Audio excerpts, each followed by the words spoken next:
அல்லேலூயா. தேவன் எங்களோடு என்ன பேசுவார்னு சொல்லிட்டு உங்களுடைய இருதயத்துல மிகப்பெரிய ஒரு ஆவல் இருக்கும். அதே ஆவல் எனக்கும் இருக்கிறது. இன்று காலை தேவன் எனக்கு என்ன வார்த்தை கொடுக்கணும் அப்படின்னு சொல்லிட்டு ஒரு ஹெட்டிங் மட்டும் கொடுத்தாரு. ஆனா உள்ள ஆழங்கள் எனக்கு நானும் எவ்வளவோ உட்கார்ந்து தியானிச்சு பார்த்தேன்.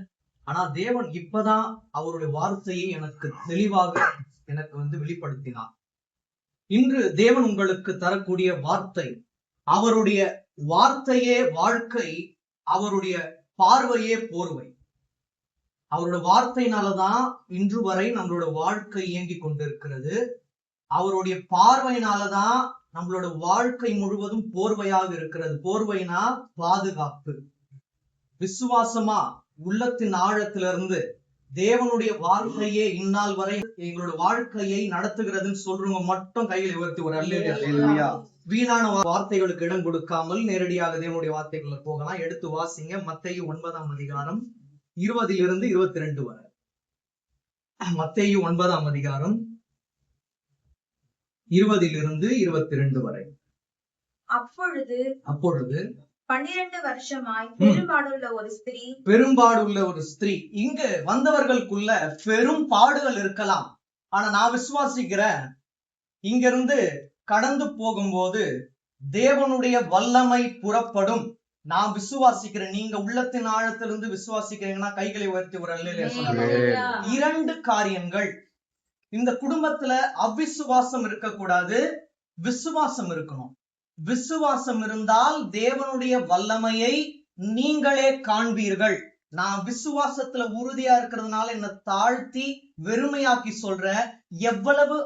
எவ்வளவு ஆண்டுகள் நீங்கள் பெரும்பாடு உள்ளவர்களா இருந்தாலும் தேவனுடைய வார்த்தை உங்களுடைய வாழ்க்கையை மாற்ற வல்லது. இது கீழே அப்படியே வாசிங்க, 22 வரைக்கும் வாசிங்க.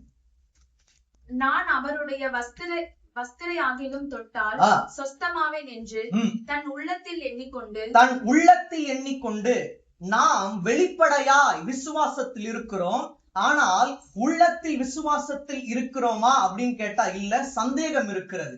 சந்தேகம் உங்களுடைய தேகத்தில் சென்றால் வேகம் குறைவுபடும். அதனால் சந்தேகத்துக்கு இடம் கொடுக்காதீங்க. உங்களுடைய மாம்சமும் விசுவாசமா இருக்கணும், உங்களுடைய ஆவியும் விசுவாசமா இருக்கணும். உள்ளத்துல என்ன விசுவாசம் இருந்தது? அவருடைய வஸ்திரத்தின் ஓரத்தை தொட்டால் நான் சுகமாவேன் என்ற விசுவாசம் அந்த ஸ்திரீக்குள் இருந்தது. அவர்களுடைய பெரும்பாடு நீங்கி சமாதானத்தோடு போன்ற அவருடைய வார்த்தை அவருடைய வாழ்க்கையை சொஸ்தமாக்கியது.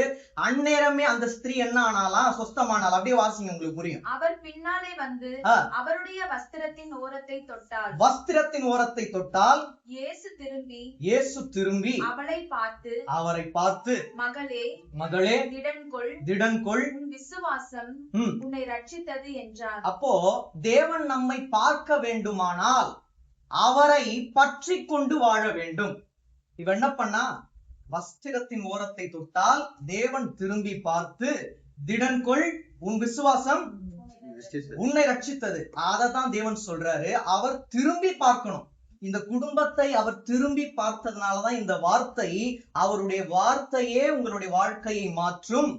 அவருடைய பார்வையே உங்களுக்கு போர்வையாய் பாதுகாப்பாய் இருக்கும். இன்னுமாக உங்களுக்கு புரியும்படியாக விளக்க வேண்டுமானால் நான் ஒரு எடுத்துக்காட்டோட உங்களுக்கு சொல்றேன். ஒரு பாடல் ஒண்ணு இருக்கு. என் நெஞ்சம் நீ வந்த நேரம், உன் சொந்தம் நானாகும் காலம். இது ஒரு 5 நிமிடமான ஒரு பாடல். இதற்கு முன்பதாக ஒரு அம்மிங் செக்ஷன் ஒண்ணு இருக்கு.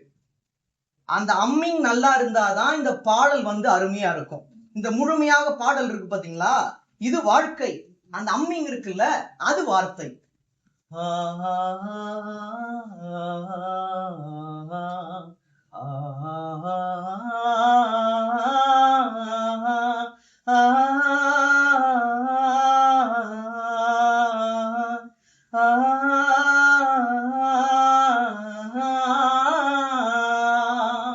என் நெஞ்சம் நீ வந்த நேரம், உன் சொந்தம் நானாகும் காலம்.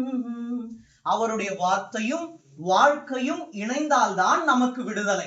அதனாலதான் நான் உங்களுக்கு இப்படி சொன்னேன். இந்த பாடல் 5 நிமிடம் பாடல் அருமையாக இருக்கும். ஆனால் அந்த அம்மிங் ஆரம்பத்துல இருக்கு பாத்தீங்களா, அதுவும் இணைந்தால்தான் மிக அருமையாக இருக்கும். அது போலதான் அவருடைய வார்த்தை உங்களுடைய வாழ்க்கையில இணைய போது. நான் விசுவாசிக்கிறேன், நீங்கள் பெரும்பாடு உள்ள ஸ்திரீகளா இருந்தாலும், நாம் அனைவரும் பெரும்பாடு உள்ளவர்கள் தான். ஆனால் அவருடைய பார்வை நம்மேல் பட வேண்டுமானால் அவரை பின்பற்ற வேண்டும். அவரை பின்பற்றினால் அவர் நம்மை திரும்பி பார்த்து, திடன்கொள், உன் விசுவாசம் உன்னை ரட்சித்தது, வேதனை நீங்கி நீ சுகமாயிரு அப்படின்னு வாக்குத்தத்தம் கொடுத்துட்டாருன்னா, கீழே வாசிங்க. அந்நேரம் முதல் அந்த ஸ்திரீ சொஸ்தமானாள். அந்நேரம் முதல், இந்நேரம் முதல் நான் விசுவாசிக்கிற தேவனுடைய வார்த்தை உங்களுடைய வாழ்க்கையில் கிரியை செய்யுமானால் இந்நேரமே நீங்கள் வேதனைகள் நீங்கி சுகமாய் இருப்பீர்கள். ஏனென்றால் தேவனுடைய வார்த்தை ஒரு நாளும் வெறுமையாக திரும்பாது. அவருடைய வார்த்தையில் வல்லமை உள்ளது. நம்ம கிட்ட இருக்க வேண்டிய ஒரே விஷயம் விசுவாசம். அவிசுவாசம் இருக்கக்கூடாது, சந்தேகம் இருக்கக்கூடாது.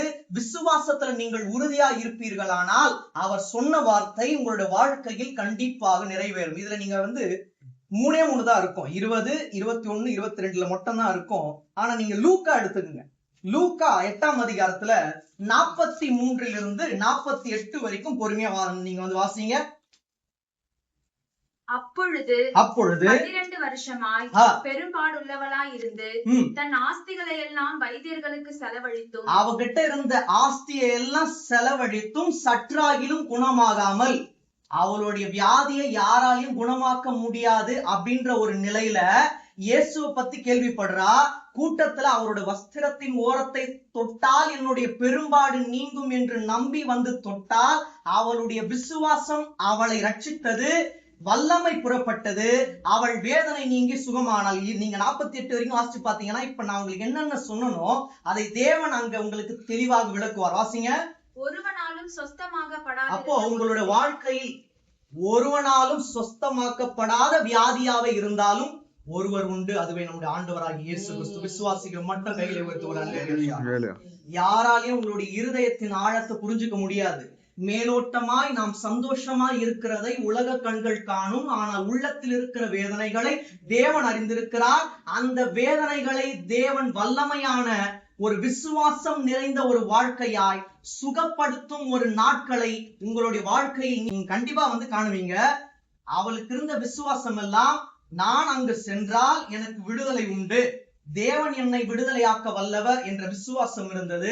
அந்த விசுவாசம் உங்களுக்கும் இருக்கணும். உங்களுக்கும் இருந்தால் உங்களையும் தேவன் விடுவிக்க வல்லவராக இருக்கிறார். அப்படியே வாசிங்க. 48 வரைக்கும் வாசிங்க. அவருக்கு பின்னாக வந்து வஸ்திரத்தின் ஓரத்தை தொட்டால் உடனே அவளுடைய பெரும்பாடு நின்று போயிற்று. உடனே அவளுடைய பெரும்பாடு நீங்கி போயிற்றா? அப்படியே வாசிங்க. அப்பொழுது இயேசு, என்னை தொட்டது யார் என்று கேட்டார்.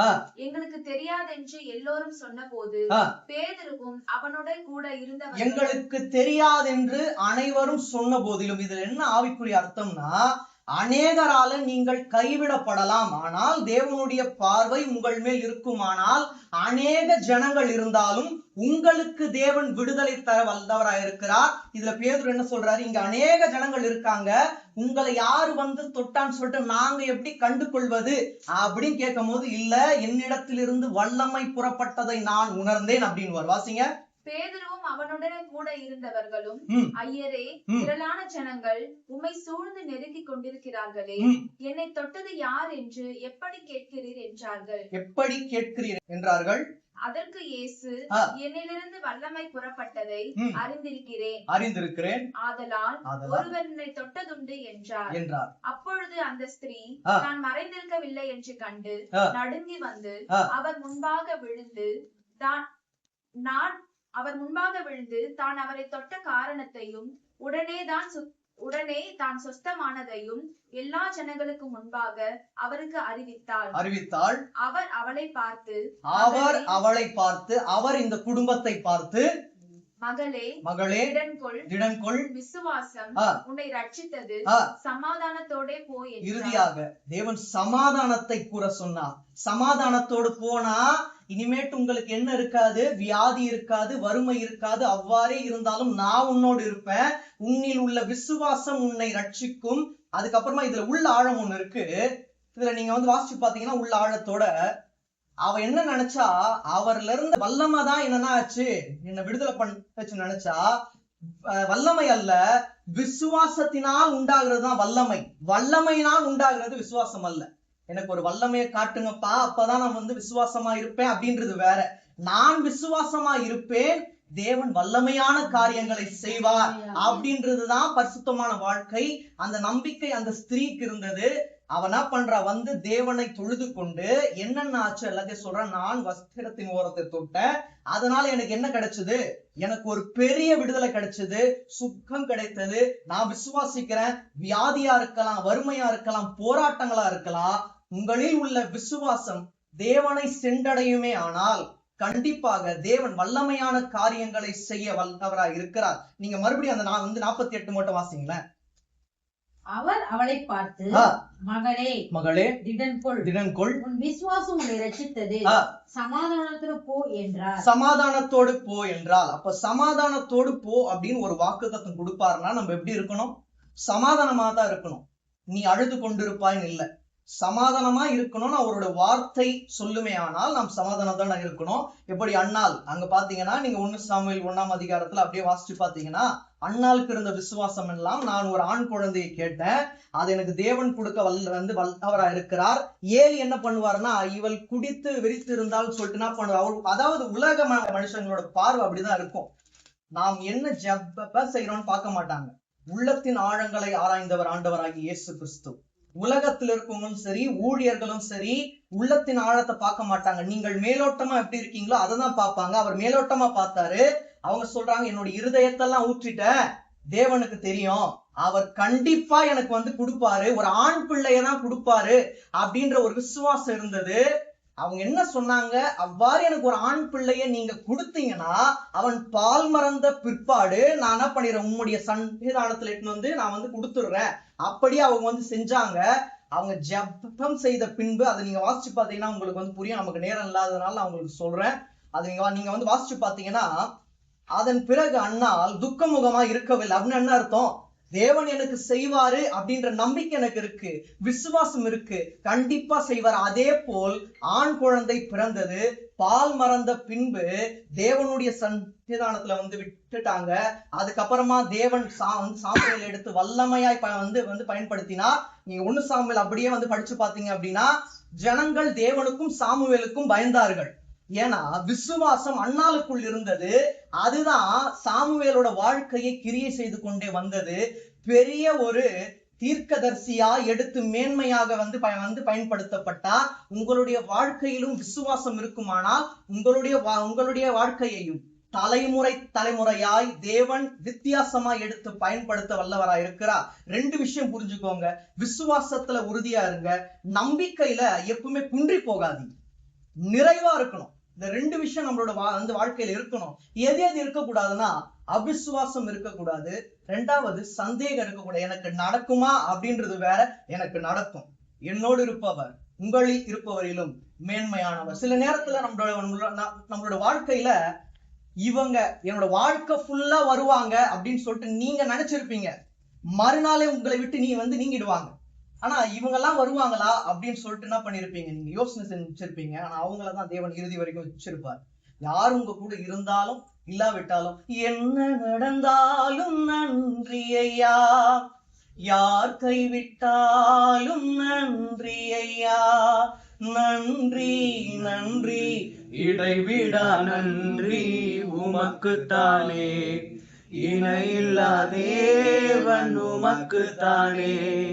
என்ன நடந்தாலும் நன்றி ஐயா, யார் கைவிட்டாலும் நன்றி ஐயா, என்ன நடந்தாலும் நன்றி ஐயா, யார் கைவிட்டாலும் நன்றி ஐயா, நன்றி நன்றி இடைவிடா நன்றி உமக்குத்தானே, இணையில்லா தேவன் உமக்குத்தானே. என்ன நடந்தாலும் நன்றி, யார் கைவிட்டாலும் நன்றி, யார் என்னை விட்டு சென்றாலும் நன்றி, யாருமே இல்லைனாலும் நன்றி. அவர் மட்டும் இருந்து யாருமே இல்லைன்னா அவங்களோட வாழ்க்கை சீராக இருக்கும். எல்லாருமே இருந்து அவர் இல்லைன்னா அவங்களோட வாழ்க்கை சீர்கெட்ட ஒரு வாழ்க்கையா தான் இருக்கும். உங்களோட வாழ்க்கையில அவர் மட்டும் தான் இருக்கணும். அவர் மட்டும் உங்களோட வாழ்க்கையில் இருந்தாருன்னா கண்டிப்பாக உங்களுடைய விசுவாசத்தினால் வல்லமைகளை உங்களுடைய சொந்த கண்களை காணும்படியாக தேவன் செய்வார். எப்பவுமே 2 விதமான செய்திகள் இருக்கு. 1 மணி நேரம் தேவன் பேசினார்னா அதுல தேவனுடைய வார்த்தை மட்டும்தான் கிரியை செய்யணும். மாம்சம் கிரியை செய்தால் அந்த 1 மணி நேரமும் வீணாக போய்விடும். ஆனால் ஒரு 1/4 மணி நேரம் பேசினாலும் தேவனுடைய வார்த்தை கிரியை செய்யணும் அப்படின்னா ஆவியானவரை இடைப்படணும். ஆரம்பத்துல இருந்து தேவன் எனக்கு கற்றுக் கொடுத்த பாடம், செய்தியை முடிக்கும் போது சாம் நீங்க நல்லா மெசேஜ் எடுத்தீங்க அப்படின்னு நான் கேட்க கூடாதுப்பா. ஆவியானவர் இடைப்பட்டான் அப்படின்றதான் நான் கேட்கணும்பா. அதனால செய்தியை முடிந்தவுடன் என்ன பேசணும்னு மறந்துடுவேன். ஏன்னா சாமோட மாம்சம் அல்ல, ஆவியானவரை பேசுகிறார், அவரே கண்டிப்பா இடைப்படுவார். அதனால நம்பிக்கையில உறுதியா இருங்க. தேவனுடைய வார்த்தை உங்களுடைய வாழ்க்கையை மாற்றும். தேவனுடைய பார்வை போர்வையாய் பாதுகாப்பாய் உங்களை சுற்றி இருக்கும். கண்களை மூடலாம். அன்பின்